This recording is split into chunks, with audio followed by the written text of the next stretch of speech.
अनेक जणांना उच्च शिक्षण घ्यायचं असतं, परंतु आर्थिक अडचणींमुळे बऱ्याच जणांना ते शक्य होत नाही। यावरच उपाय म्हणून केंद्र सरकारने विद्यार्थ्यांसाठी एक योजना सुरू केली आहे। ही योजना नेमकी काय आहे, यासाठी अर्ज कसा करायचा आहे जाणून घेऊया आजच्या व्हिडिओमधून। केंद्र सरकारने विद्यार्थ्यांसाठी खास प्रधानमंत्री विद्यालक्ष्मी योजना सुरू केली आहे। या योजनेमध्ये विद्यार्थ्यांना कमी व्याजदरात शिक्षणासाठी 10 लाखांपर्यंतचं कर्ज मिळतं।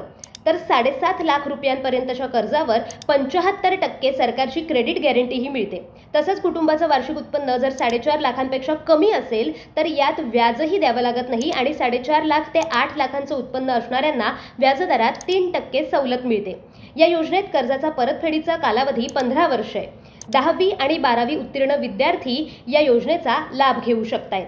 या योजनेसाठी अर्ज करताना तुम्हाला pmvidyalakshmi.co.in या पोर्टलवर जाऊन रजिस्ट्रेशन करायचे। त्यानंतर कागदपत्र सबमिट करून अप्लाय फॉर एज्युकेशन लोनवर क्लिक करायचे। यासाठी आधार कार्ड, पॅन कार्ड, रहिवासी पुरावा, 10वी आणि 12वीचं मार्कशीट, प्रवेशपत्र, वार्षिक उत्पन्नाचा दाखला आणि अर्जाचा फॉर्म ही कागदपत्र आवश्यक आहेत। अशाच ताज्या घडामोडी जाणून घ्यायच्या असतील तर साम डिजिटलला फॉलो करा।